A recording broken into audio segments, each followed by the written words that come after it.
It was the 8th of January, 1943.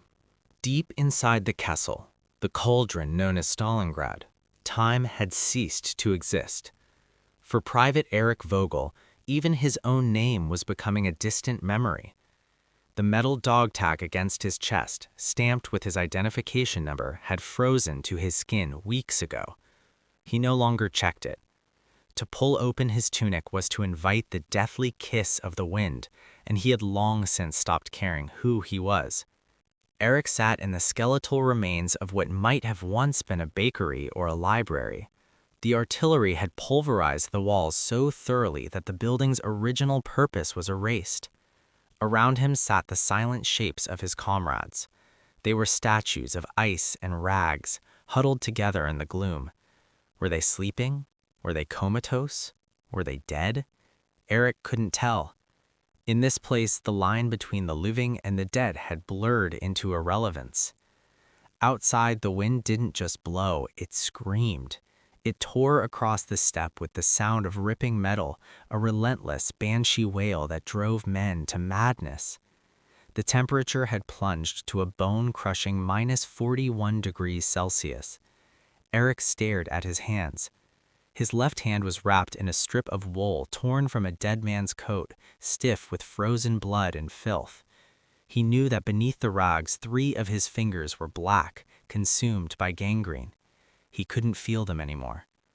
In his right hand he clutched a crust of bread no larger than a matchbox, his entire ration for the last 24 hours. He stared at the crumb, trying to summon the memory of what actual hunger felt like. Not this hollow, gnawing void that was eating his organs from the inside out, but the simple, honest hunger of a hard day's work.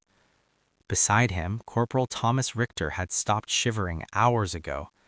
Richter sat with his eyes open, staring at a patch of gray sky through the shattered ceiling, a layer of frost coating his eyelashes. He had passed away quietly, and no one had the energy to close his eyes. High above, the sky roared. It wasn't the wind this time, but the rhythmic mechanical heartbeat of Soviet artillery. The Stalin organs, Katyusha rockets, screamed overhead, followed by the heavy thud of howitzers. It was a reminder that the ring was closing.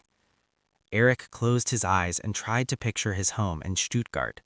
He tried to smell his mother's Sunday roast, the scent of pine forests in summer, the warmth of a feather bed. But the memories were like smoke, dissipating in the freezing air. There was only the cold now, only the hunger, and the absolute crushing certainty that the mighty Sixth Army was dying and the world would never know where Erich Vogel lay. To understand the depth of this nightmare, we must look back. The German Wehrmacht that marched toward the Volga in the summer of 1942 was a different beast entirely. It was the most lethal military machine the world had ever seen.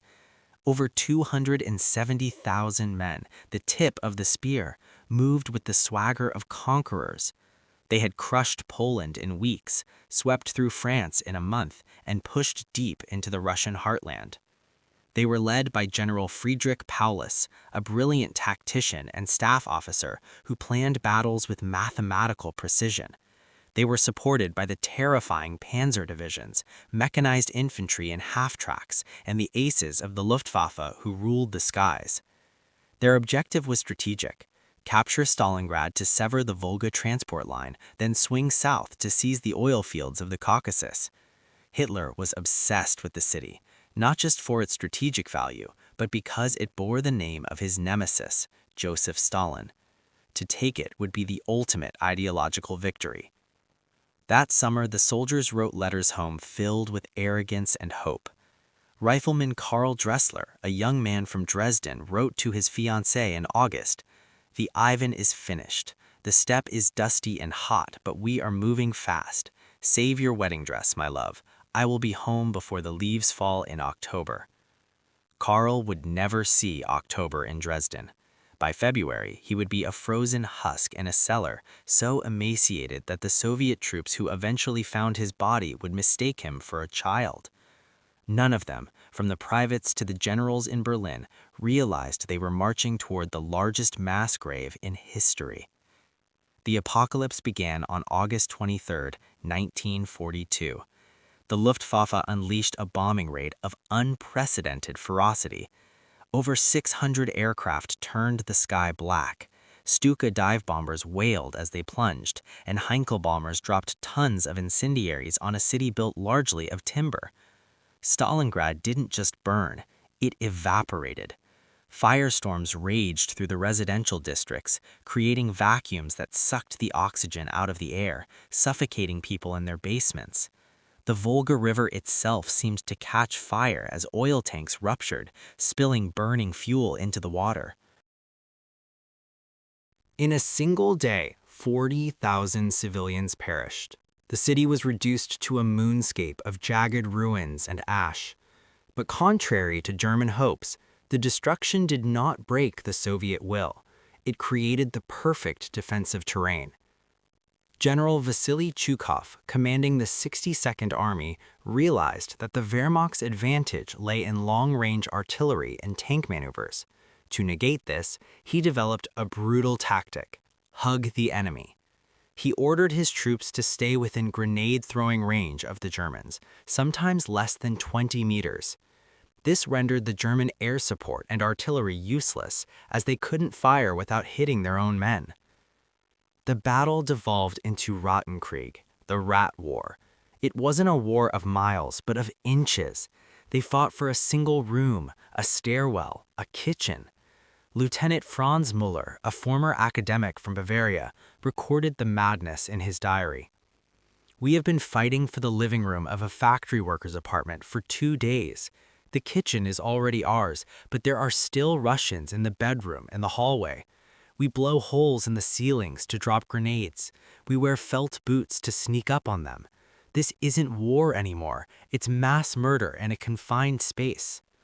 By November, the Germans controlled 90% of the city, but they were exhausted. Their flanks were guarded by Romanian, Hungarian, and Italian allies, who were poorly equipped, lacking heavy anti-tank weapons, and suffering from low morale. The Soviets knew this. On November 19, 1942, Operation Uranus began. In a blinding snowstorm, thousands of Soviet artillery pieces opened fire. Then came the T-34 tanks, emerging from the white mist like steel ghosts. The Romanian lines shattered instantly. The Soviet pincers raced around the city, meeting at Kalach on November 23rd. The trap snapped shut.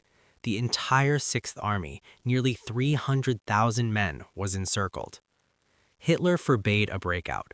Reichsmarshal Hermann Göring, trying to curry favor, promised that the Luftwaffe could supply the army by air. He claimed they could deliver the 500 tons of daily supplies needed to keep the army fighting. It was a lie of catastrophic proportions. The Luftwaffe didn't have the planes, the weather was atrocious, and Soviet anti-aircraft fire was lethal. On average, barely 100 tons arrived.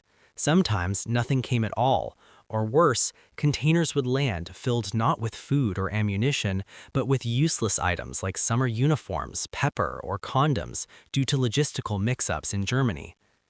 By December, the White Death took hold. Rations were cut to 300 grams of bread, then 200, then 100, a slice so thin you could see the light through it. The horses were eaten first. 30,000 animals were slaughtered, boiled into thin gray soups. When the horses were gone, the men boiled leather belts and boot tongues to chew on something, anything. Starvation changes a man.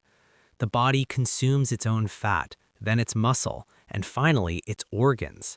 Men became walking skeletons, their eyes sinking deep into their skulls, their skin turning the color of parchment. But the cold was the true executioner. With temperatures dropping to -40, simple tasks became fatal. If a soldier touched the metal barrel of his rifle with a bare hand, the skin would rip off instantly. Urine froze before it hit the ground. Medical supplies vanished. Medic Heinrich Stein wrote a harrowing account in mid-December. "I performed 12 amputations today by candlelight.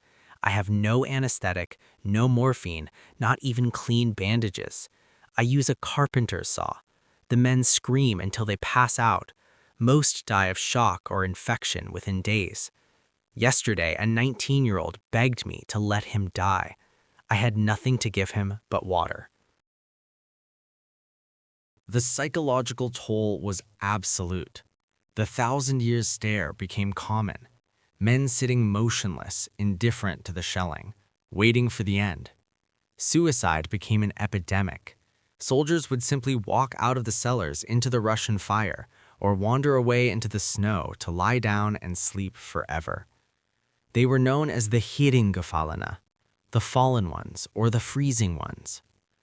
Christmas 1942 was the nadir. There were no carols, no food. In some bunkers, soldiers stared at a charcoal drawing of the Madonna known as the Stalingrad Madonna, drawn by a pastor on the back of a Soviet map. It was a beacon of light in a world of absolute darkness. By January, the pocket had shrunk to a few ruins. The airfields were overrun. The wounded, thousands of them piled in freezing hangars, were left behind to the mercy of the Red Army. On January 30th, Hitler promoted Paulus to Field Marshal. The message was clear.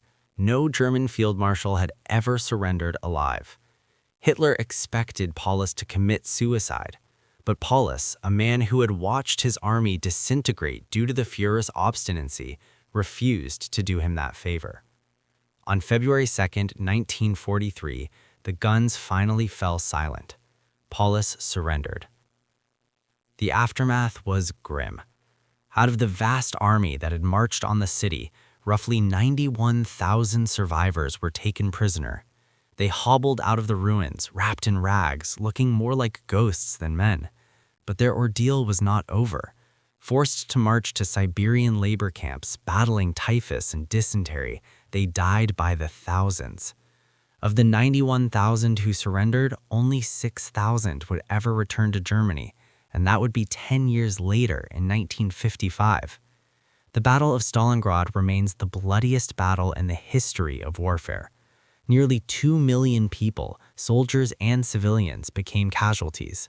The city of Stalingrad was wiped from the map, later rebuilt as Volgograd.